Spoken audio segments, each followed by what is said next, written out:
Okay, so sorry I'm a bit late. This is Brian Scuttle, and welcome to a new episode of the Sonic Cinema Movie Chat. I know it's been about a month or so. It's been a little bit over a month.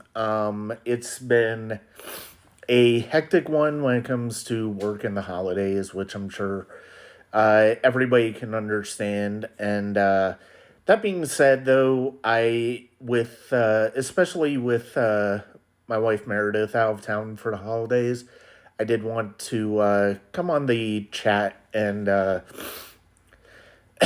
sort of give my opinion on things and just give people an update on what's going on with Sonic Cinema and to talk about some of the things I've got coming up in 2022 for Sonic Cinema.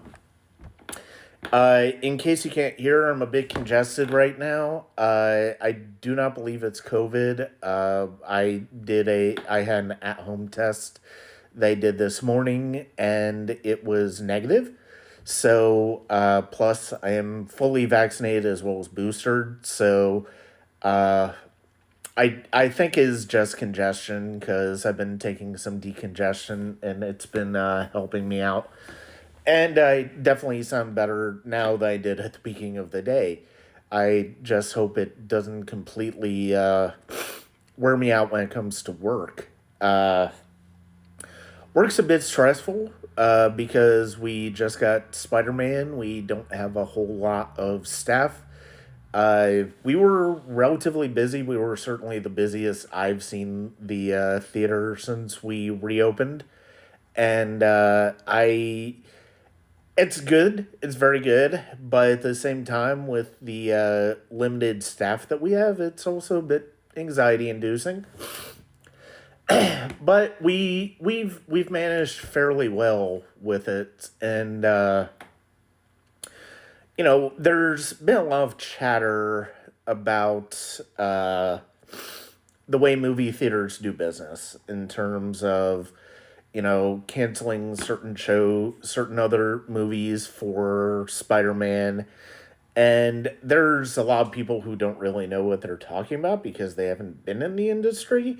There are some people who certainly do are talking about from their experience, and it's funny because their experiences are not quite the same as my experiences, and it's always kind of interesting to hear how they feel. Uh, the way things work typically is you want to maximize the grosses for the highest grossing movies. So in this case, it's Spider Man. If that means that you are taking away shows from another movie, that's what you're going to do in order to get the most out of your lineup. That's basically what it is. Now, one of the things that has especially happened with digital is because of the fact that the studios and the theaters can then bring in as many prints and screens as possible to minimize the need to cancel other shows. And I think that's certainly a good thing, but it also means that chances are you're not holding on to a movie as long as you otherwise would.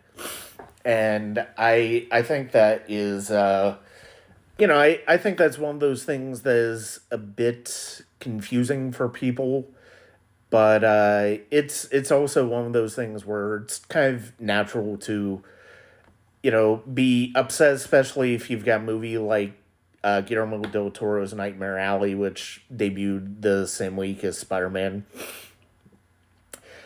The reason for that is you could certainly have another entire discussion about the way Disney is run 20th Century Fox or 20th Century Studios, whatever they're called now, and Searchlight Studios since they made that purchase, but that's a whole different discussion as well.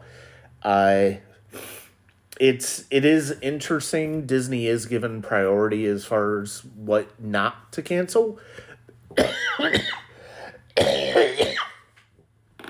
But by and large, if a movie is being canceled, unless it's a very last minute thing, this studio is aware of that being a possibility. So that's one of those things that I think a lot of people are not completely sure about, but feel like they're sure about.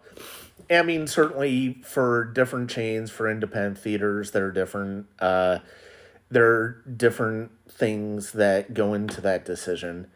I'm speaking entirely of my own personal experience in the industry for 20 years, and that's kind of what I have to say about that. I'll go into in 2022. One of the things I am planning on doing is I'm planning on transitioning away from the movie theater industry.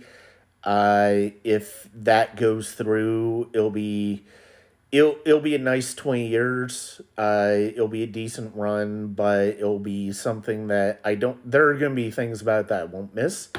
Namely the long hours, and we've certainly had some long hours this past week with Spider Man. Most of the week, I haven't gotten home until later than 2 o'clock, and it's for a variety of other reasons, but it's been. I think that's part of why I've been so congested. Um, I've been one of the things I've been trying to do this past week is to start keeping up, getting more up to date with some of the movies I've missed over the year. With screener season, with film critics voting, Georgia Film Critics Association votes in early January. Global Film Critics Circle, which I've been a part of for this past year, we're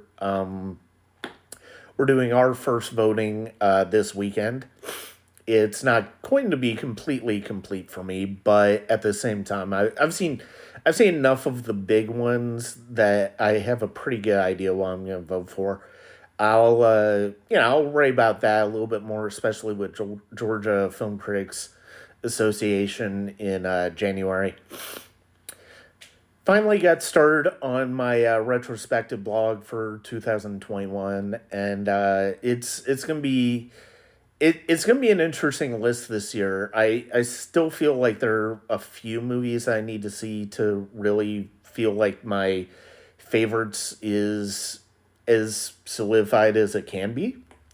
But we'll see how it goes, and I'm looking forward to sharing this list. And one of the things I want to do with this list this year is highlight movies that most people probably haven't heard of, but movies that really compelled me a lot. And there were a good number of them in a variety of genres. And if you've paid attention to my Letterboxd, if you follow me on Letterboxd, it's kind of how I've been using my favorites the past couple months. So you'll definitely see some of those films on there, and it's gonna be a good list. I think it's gonna be an interesting list. It really speaks to the variety of movies that I've kind of connected with over this past year, and I on the whole though I think it's going to be an interesting list, and I am so the way I'm doing it, I'm not going off of the Academy's qualifications this past year, which is to say if it came out early by if it came out January and February, it's not going to be included. That's not how I'm doing things. I think that was a ridiculous thing last year. I think it's a ridiculous thing this year. It's only going to confuse matters where it's already confused enough, especially with the way overseas releases go. But so you're going to see a few movies from Sundance. You're going to see a few movies from early in the year. I will say, if it was nominated for an Oscar this past year, it's not going to be considered. So, no Judas and the Black Messiah. That I think that's the only really big one that is not going to be considered. I mean, technically, Nomadland uh, came out in March, but at the same time, it won Best Picture last year, so it's not going to get included. The Sonic Cinema podcast is ending on a really high note. I'm really pleased with the variety of episodes that we've done this year. And the last few episodes of 2021 have been pretty great. There was a deep dive into the film career of my friend Matthew Saliba, and was able to release some of his earlier short films onto his YouTube channel. You can check that out, and we had a really great and personal discussion about those films, and I'm really glad we were able to do that. In November, I shared a discussion on documentaries that my friend Carlo and I had. He does the Thief's Movie Loop podcast, and he and I are talking about a collaboration on his podcast for early in the year, and I'm looking forward to sharing that. Was able to do interviews with Molly Quinn and Mickey Reese talking about their film Agnes, which came out in December, which I really liked. You can check that out on the Sonic Cinema podcast as well as the Sonic Cinema podcast YouTube channel. And last week, I released my episode with a couple of friends, Jeff Darden and Eric Sansone, where we talked about the Lord of the Rings trilogy as it turns 20 years old. That was a really fun conversation. I'm glad I was able to talk to him about that. To end the year for the Sonic Cinema podcast, you are going to be getting a double feature of sorts of podcasts. The first one is going to be on, and they are both involving the 1996 movie year, which, if you followed Sonic Cinema, you know that I've been going through it over the past year, talking about how important it is to me, talking about the different movies, the Oscars, and sort of how I got involved with certain films. The first episode, it's going to be a part of that double feature, is a look on 4 horror films from 1996 that Pio and Phil Faso and I did. And there was one that we talked about that, while I agreed to it, I almost wanted to kick him off of the podcast for suggesting it. But the fact is, we've got a really great horror episode in mind for next year, and I'm really excited about that. So Phil is going to be a permanent fixture on the podcast as long as we continue doing this. The big event of next week's podcast release is a best of year for the 1996 movie year. And it's something that I was really excited about doing back in January when I came up with the idea. And it's something that I really enjoyed recording. And it was with Matthew Timms, who's been on the podcast before. We've talked about Ed Wood. We've talked about David Lynch together. He brings on his 10 favorites. Chelsea, who's one of the co-hosts of the Untold Cinema Gals Project, as well as the Community Rewatch podcast. And then a friend of hers and an actress, Grace Aki. And they brought some really fascinating top 10s with them. It was really a great discussion. Unfortunately, it wasn't as much of a discussion as, because we were kind of on a time crunch and because we didn't want to necessarily take 3 hours, we had to go a little bit quicker. So it was basically people presenting their films. And I would occasionally talk about it and their films. And that was a lot of fun to record. I'm really glad to be able to present those episodes with people, and I think it's gonna be a lot of fun for listeners. I've got some good guests I'm in the talks with as far as setting up records for. I'm going to be covering the Sundance Film Festival in January, so I will be doing that again virtually. I'm not going to Park City, and I that's looking with the Omicron variant sort of wreaking havoc. I'm actually kind of glad that that is not happening. So I'm doing virtual again. I'm really looking forward to it. I've got most of my selections chosen. I still need to go through the second screenings to see which ones I want to go with there. But that's in January.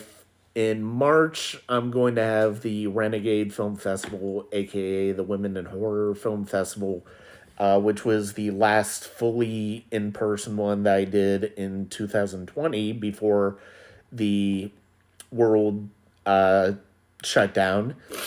And then I'm really looking forward to returning to that one. That was such a great experience and it was such a great vibe. I was really glad to cover it. I got to know some really great people from there, and I'm looking forward to returning there this year.